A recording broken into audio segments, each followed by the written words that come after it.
छठे सप्ताह के पहले लेक्चर में आपका स्वागत है। हम पार्टिकल की समस्या को देख रहे थे जो एक साथ कपल्ड हैं, और हमारे लिए कपलिंग का अर्थ होगा कि यदि मैं उनमें से किसी को डिस्टर्ब करूं तो दूसरे भी डिस्टर्ब हो जाएंगे। इसलिए यदि मैं ऑसिलेट करता हूं तो चलिए मान लेते हैं कि एक पार्टिकल इसके साथ दूसरे पार्टिकल भी जल्द ही ऑसिलेट करना शुरू कर देंगे। इस अर्थ में हम दोलन की प्रगति देख सकते हैं कि यदि मैं एक विशेष पार्टिकल को ऑसिलेट करता हूं तो डिस्टरबेंस की अगली और फिर अगली बॉडी पर और इसी तरह से आगे बढ़ने वाली है। और जब यह ऐसा कुछ छोटे एक चरण के अंतराल के साथ करता है और इस प्रकार डिस्टरबेंस संचरित होती है, और डिस्टरबेंस के इस प्रोपगेशन को हम वेव कहते हैं। इसलिए हर बार जब हम वेव की बात करते हैं तो कहते हैं कि साउंड वेव दबाव की डिस्टरबेंस का प्रोपगेशन है। इसी प्रकार प्रत्येक वेव किसी प्रकार की डिस्टरबेंस के प्रोपगेशन के कुछ अर्थ में होती है। तो यहाँ हम डिस्टरबेंस की बात कर रहे हैं जिसे हमने एक स्ट्रिंग में बनाया, और अंत में हमने पार्टिकल को निकट लाने का निर्णय किया ताकि वह एक जारी रहे। तो इन कणों के भीतर छोटी दूरी की लिमिट में हमने सामान्य फ्रीक्वेंसीज को प्राप्त किया है। हम जो प्राप्त करते हैं वे सामान्य मोड हैं, और इसी प्रकार अन्य। तो यह एक पार्टिकल पर विचार करने से शुरू हो रहा है, फिर दो कण, फिर हम n नंबर ऑफ पार्टिकल पर गए और फिर हमने कंटिन्यूम लिमिट ली। अब यह सीधे स्ट्रिंग के साथ काम करेगा, और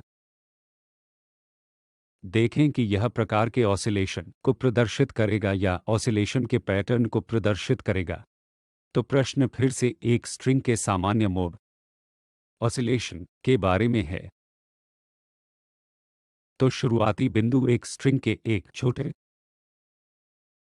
से हिस्से के बारे में है। मान लीजिए कि मुझे इस तरह के एक छोटे से हिस्से पर विचार करने दें, ठीक है। इसलिए पूरी स्ट्रिंग ऑसिलेट कर रही है। मैं इस बारे में चिंतित नहीं हूं कि बाकी हिस्सों के साथ क्या हो रहा है, इसलिए मैं सिर्फ छोटे सेगमेंट को देख रहा हूं। तो चलिए मैं इसे एक सेगमेंट मान लेता हूं जो x यहाँ और x प्लस dx के बीच स्थित है।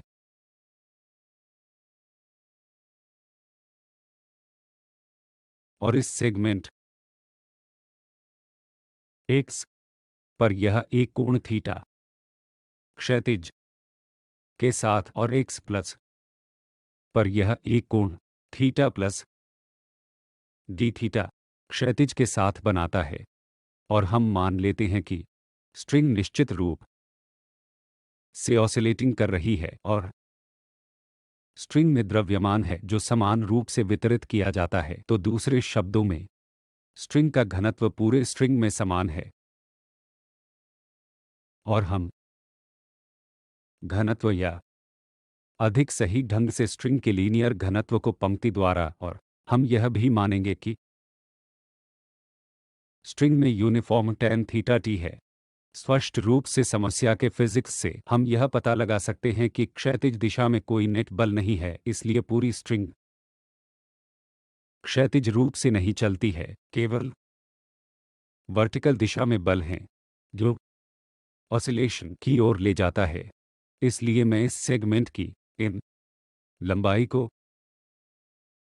ds से निरूपित करने जा रहा हूं। तो मुझे ds के लिए एक सप्रेशन लिखने दें। ds स्क्वायर इतना स्पष्ट रूप से होगा dx स्क्वायर। यह क्षैतिज कंपोनेंट है। अब यह दूरी dx है, और इसी तरह यह दूरी मेरे लिए ds के लिए निम्नलिखित संबंध लिखना आसान है। मैं आपको इसे स्वयं करने दूंगा। आपको बस इतना करना है कि dx स्क्वायर से विभाजित करना है, तो आपको निम्न संबंध मिलेगा। तो यह वह संबंध है जिसकी मुझे आवश्यकता है, जो मुझे स्ट्रिंग के उस सेगमेंट की लंबाई देता है जिस पर मैं विचार कर रहा हूं। चूंकि स्ट्रिंग में यूनिफॉर्म टैन थीटा टी है, तो आप कल्पना कर सकते हैं कि टैन थीटा का क्षैतिज कंपोनेंट होगा जो कि टी कॉस थीटा होगा, और वर्टिकल कंपोनेंट जो टी साइन थीटा होगा तो यह है इस बिंदु पर ऐसा होना चाहिए, और इसी तरह एक और भी होगा टैन थीटा का कंपोनेंट जो कि इस बिंदु पर भी कार्य कर रहा होगा। तो इस मामले में क्षैतिज कंपोनेंट इस दिशा में कार्य करेगा और निश्चित रूप से वर्टिकल कंपोनेंट नीचे की ओर कार्य करेगा, जबकि इस बिंदु पर यहाँ क्षैतिज कंपोनेंट इस दिशा में कार्य करेगा और यहाँ वर्टिकल कंपोनेंट। इतना स्पष्ट रूप से हम देखते हैं कि क्षैतिज कंपोनेंट विपरीत दिशाओं में कार्य कर रहे हैं, जबकि वर्टिकल कंपोनेंट एक साथ नीचे की ओर कार्य कर रहे हैं। और हम एक महत्वपूर्ण धारणा रखना चाहते हैं कि ऑसिलेशन का एम्पलीट्यूड काफ़ी छोटा है, जिसका अर्थ है कि यहाँ डी थीटा पर्याप्त रूप से छोटा होगा। तो अगर मुझे कहीं भी थीटा प्लस डी थीटा की राइट साइन है तो मैं यह धारणा बना सकता हूं कि डी थीटा पर्याप्त रूप से छोटा है, और उस सीमा में जब डी थीटा छोटा होता है यह लगभग शून्य होता है। तो दो क्षैतिज कंपोनेंट एक दूसरे को संतुलित करते हैं। बल के वर्टिकल कंपोनेंट के बारे में क्या? तो बल का यह वर्टिकल कंपोनेंट टैन थीटा के कारण वर्टिकल कंपोनेंट है जो स्ट्रिंग को ऑसिलेट करने के लिए रिस्टोरिंग बल क्या प्रदान करता है। इसलिए इस मामले में मुझे g sine theta plus T theta minus T sine theta मिलेगा। इन वर्टिकल कंपोनेंट को निम्नानुसार लिखा जा सकता है ताकि टैन थीटा के वर्टिकल कंपोनेंट के लिए एक्सप्रेशन हो। जैसा कि आप देख सकते हैं कि हम इस तथ्य का उपयोग करते हैं कि साइन थीटा लगभग 2/2x के इक्वल है और सही स्थिति पर मूल्यांकन किया गया है। मैं dx से गुणा और भाग कर सकता हूं, और इसके साथ आप देखेंगे कि स्क्वायर ब्रैकेट के भीतर की क्वांटिटी को आंशिक अंतर के रूप में लिखा जा सकता है। तो यह बस टी 2 स्क्वायर y बटा 2x स्क्वायर इंटू dx के इक्वल होगा। अब निश्चित रूप से मैं इसे बड़े मास टाइम्स त्वरण के इक्वल करता हूं।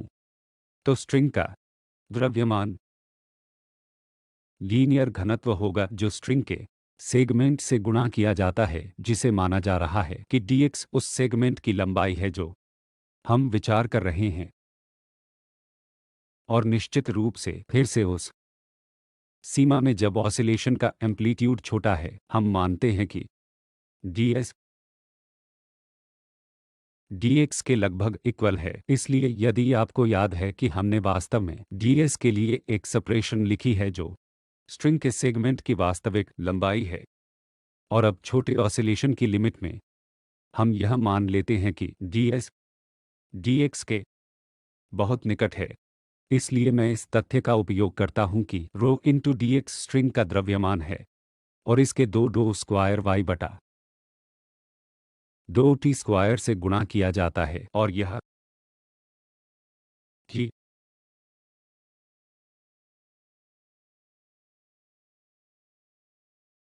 dx के इक्वल है। तो स्पष्ट रूप से अब इस एक्सप्रेशन में dx और dx कैंसिल हो जाएंगे।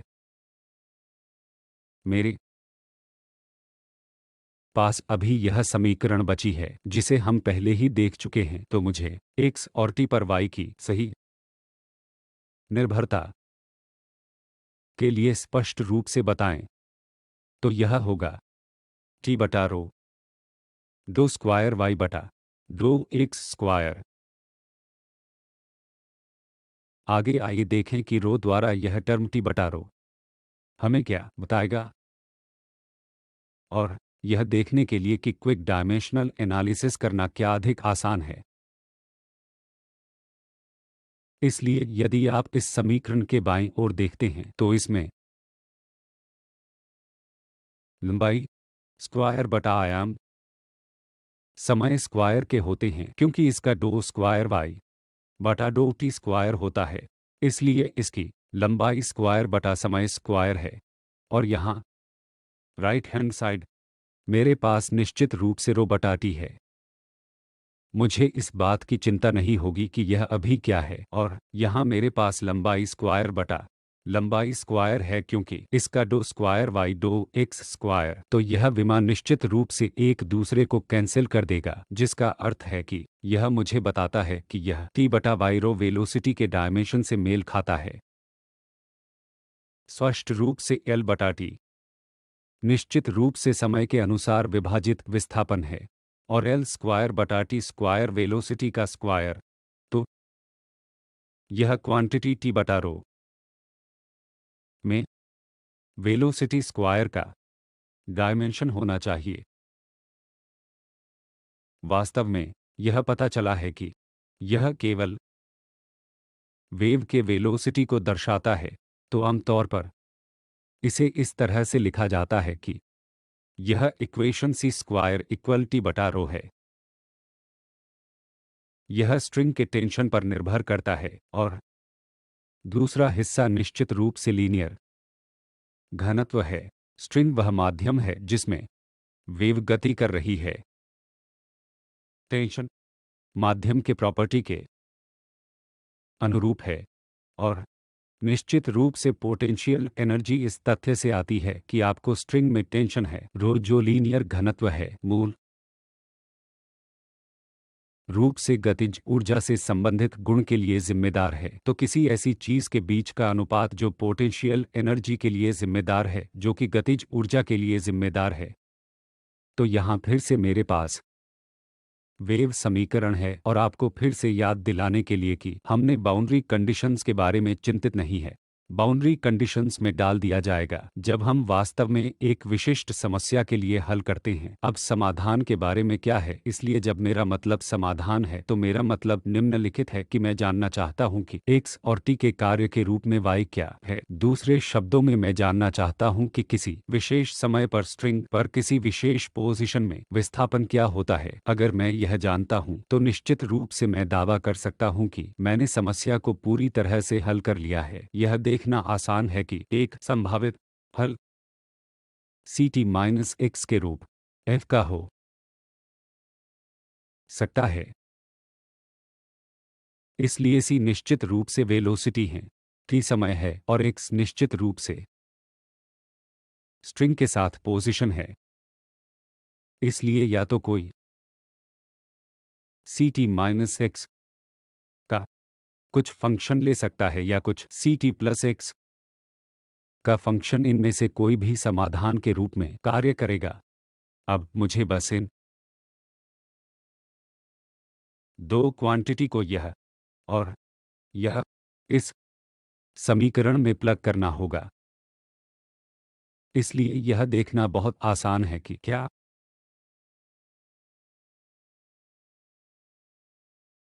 मैं समय डेरिवेटिव में प्लग करता हूं तो निश्चित रूप से यह यहां जाएगा और सी स्क्वायर कैंसिल हो जाएगा। एल तो बस सी टी माइनस एक्स के इक्वल एफ डबल प्राइम होगा, और निश्चित राइट हैंड साइड मेरे पास सी टी माइनस एक्स का एफ डबल प्राइम है, और स्पष्ट रूप से वे एक दूसरे के इक्वल हैं। इसलिए हम एक तरह से आश्वस्त हैं कि समाधान के लिए हमारे एन जेट्स, जो कि सी टी माइनस एक्स का कुछ फंक्शन है, वास्तव में वेव समीकरण का समाधान है। और इसी तरह से आप सी टी प्लस एक्स का एफ भी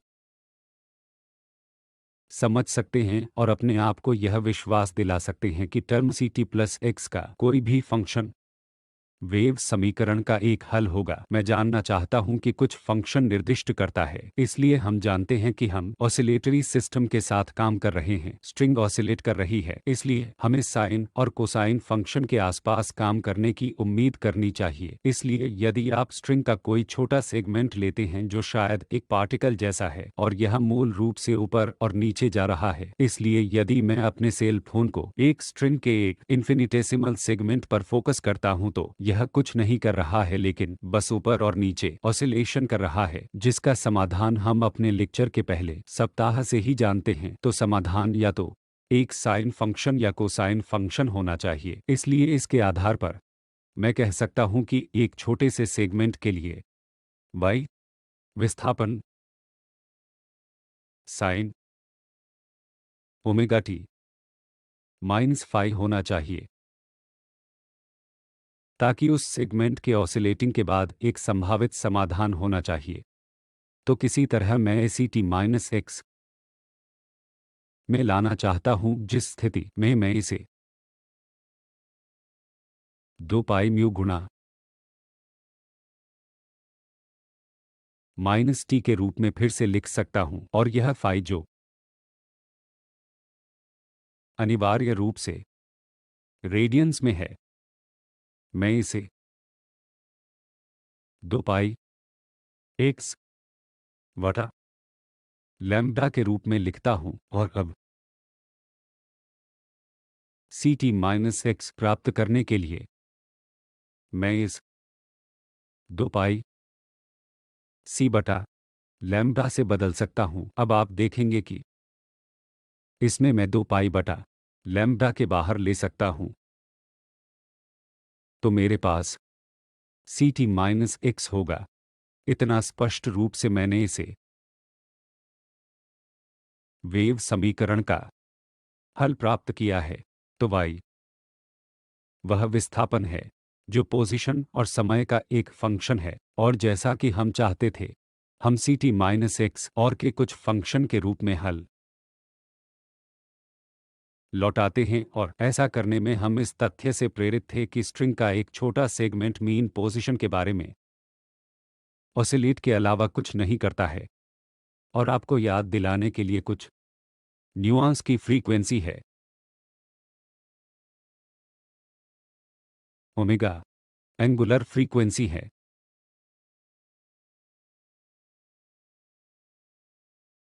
और लैम्ब्डा वेवलेंथ है।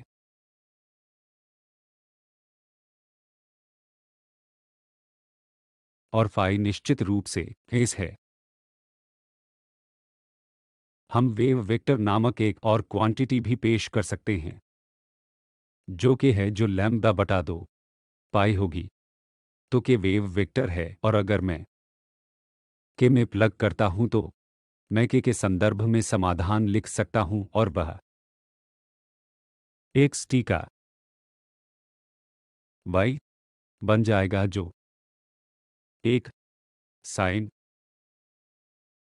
ओमेगा टी माइनस के एक्स के इक्वल है। और यह आप आसानी से पता लगा सकते हैं कि यह वेव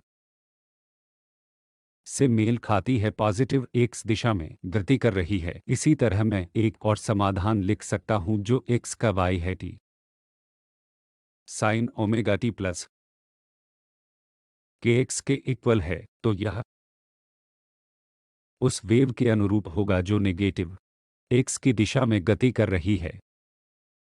और हमेशा की तरह जब भी साइन और कोसाइन फंक्शन शामिल होते हैं, तो ये एकमात्र संभव समाधान नहीं है जिसके बारे में हम सोच सकते हैं कि